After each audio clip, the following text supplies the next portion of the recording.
우리에 비해 일본인들의 체격이 왜소하다는 것은 그냥 한눈에 알 수 있습니다. 굳이 키나 체중을 재볼 필요도 없습니다. 다만 이게 지금이 아니라 과거에도 그랬는지를 알아보려면 기록이 필요합니다. 그런데 그 기록도 꽤 많습니다. 16세기 말 임진왜란 당시 정찰에 나선 한 조선군은 왜군 병사들의 작은 체격과 함께 식사량이 아군의 3분의 1밖에 안 된다는 것에 많이 놀랐습니다. 이건 일본인 스스로도 인정하는 바입니다. 18세기 후반 하야시 시에이가 지은 삼국 통남 도설이라는 정치 지리서를 보면 조선인은 체격이 커서 힘도 세고 밥도 일본인보다 2배를 먹는다고 되어 있습니다. 이 에도 시대 일본인들의 평균 키는 남자가 150cm대 중반, 여성은 140cm대 중반이었습니다. 이에 비해 조선인들은 6cm 정도가 더 컸죠. 제3자인 서양인들의 눈을 빌려봐도 마찬가지입니다. 이 분야라면 이사벨라 버드 비숍 여사 말이 가장 유명합니다. 1894년 조선 땅을 처음 밟은 그녀는 당시 영국에서 베스트셀러에 올랐던 조선과 그 이웃 나라들이란 책에서 한국인들은 중국인이나 일본인들보다 잘생겼다. 체격도 일본인보다 훨씬 크다. 남자들은 힘이 세어서 짐꾼들은 보통 45kg의 짐을 들었다고 썼습니다. 그럼 최근의 조사는 어떨까요? 여러 연구가 있지만 높은 신뢰를 받는 2016년 영국의 임페리얼 칼리지 런던의 데이터를 기준으로 살펴보았습니다. 이 연구는 세계 200개국을 대상으로 남녀의 평균 신장이 1914년을 기준으로 2014년까지 100년간 어떻게 달라졌는지를 조사했습니다. 결과 한국 남성은 159.8cm에서 174.9cm로 15.1cm 커졌습니다.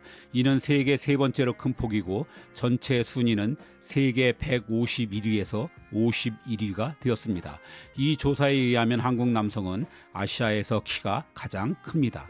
한국 여성들의 성장률은 더 놀라워 142.2cm에서 162.3cm가 되었습니다. 무려 20.1cm가 커져 성장폭 세계 1위입니다. 196위에서 55위로 수직 상승했죠.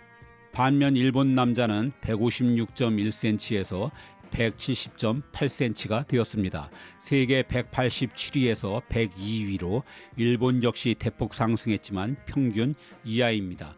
여자는 142.3cm에서 158.3cm로 195위에서 112위가 되었습니다.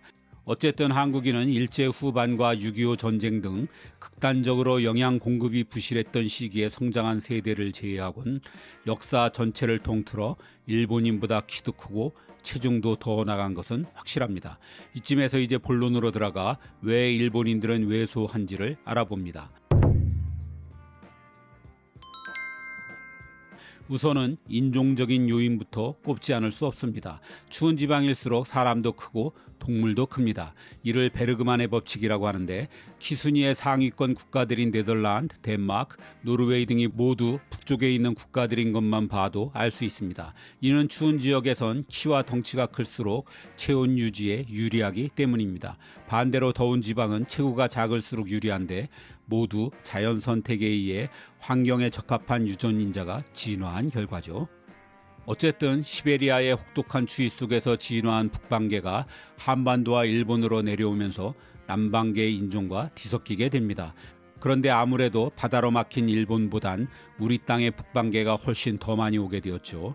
논란이 있긴 하지만 그래서 우리는 거의 대부분이 북방계의 인종이 되었고 일본인들은 뼈대가 가늘고 키가 작은 남방계의 피가 절반은 남아있다고 보고 있습니다. 이 때문에 일본인들은 아무리 잘 먹어도 덩치를 키우는 것에 한계가 있는 것입니다. 인종적인 한계가 있다면 잘 먹어서 후천적으로라도 보충해야 하는데 그러지도 못했습니다. 특히 너무나 오랫동안 고기를 먹지 않은 게 치명적입니다. 일본은 무려 1200년 동안이나 육식을 금지해왔습니다. 675년 덴무일왕이 불교의 영향을 받아 가축을 먹지 못하게 한 이후부터입니다. 그리고 1868년에 메이지 유신 때까지 부정탄다며 일본인들은 약용 외엔 거의 고기를 먹지 않았습니다. 물론 생선을 먹긴 했지만 키 크는데 결정적인 역할을 하는 고기의 동물성 단백질을 결코 대신할 순 없었죠. 육식 금지는 또 다른 부작용을 낳았는데 일본인들에게 유난히 많은 덧니입니다.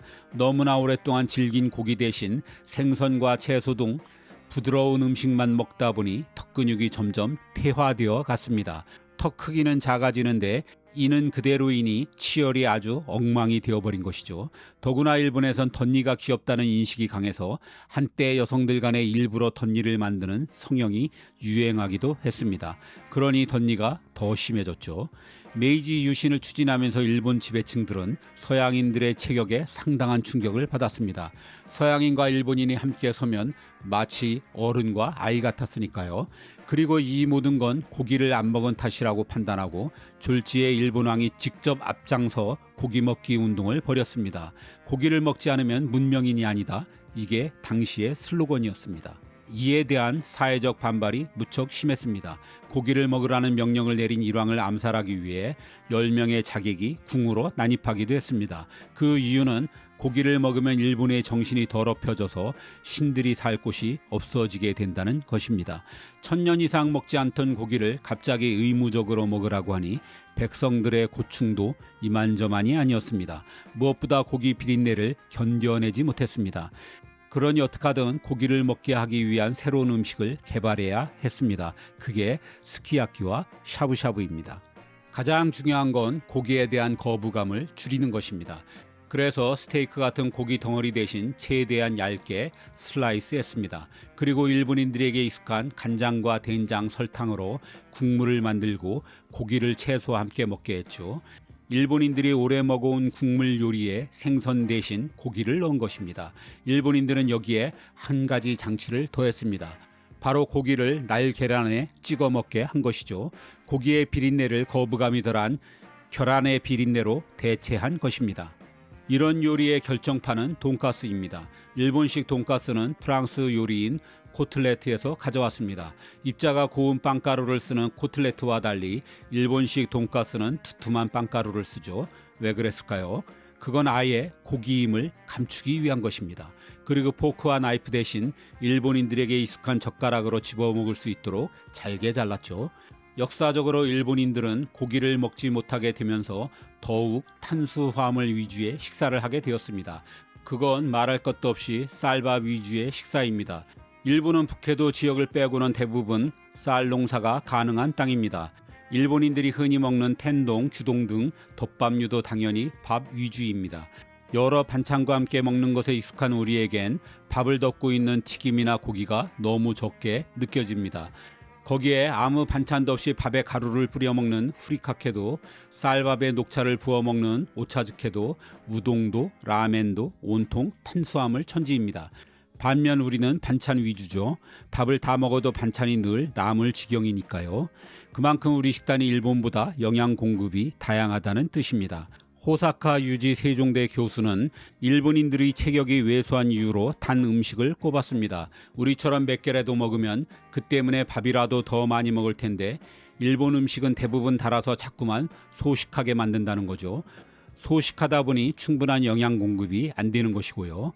게다가 짜게 먹는 것도 문제입니다. 나트륨은 키 성장은 물론 뼈를 튼튼하게 해주는 칼슘을 배출시키죠. 그리고 당분은 성장 호르몬의 분비를 억제합니다.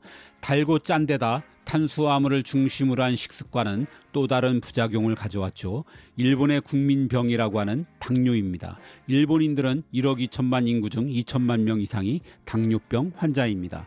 그 외에도 일본 보건성이 얘기하는 무릎을 꿇고 앉는 문화, 하버드 연구팀의 바닷가에 거주하는 환경 영향설 등이 있지만 그렇게 결정적인 요인은 아닌 것 같습니다.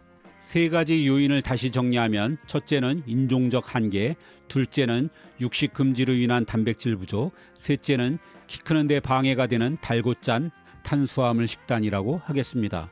마지막으로 많은 사람들이 잘못 알고 있는 한자 외의 의미를 짚고 마무리하려 합니다. 일본의 옛 명칭인 외국이나 일본을 비하해서 부르는 외놈에서 보듯 우린 보통 외가 왜소하다는 뜻을 가지고 있다고 생각합니다. 하지만 일본을 뜻하는 외의 한자는 사람인을 붓으로 쓰지만 왜소하다는 뜻을 가진 난쟁이 외는 이렇게 화살실을 붓으로 가진 다른 한자입니다. 외국이라는 명칭을 처음 사용한 건 중국인데 설문해자 같은 옛 사전에서도 외는 순종적이라는 뜻을 가질 뿐 왜소하다는 뜻은 없다고 합니다. 결국 이는 비슷하게 생긴 한자로 인한 오역인 것 같습니다.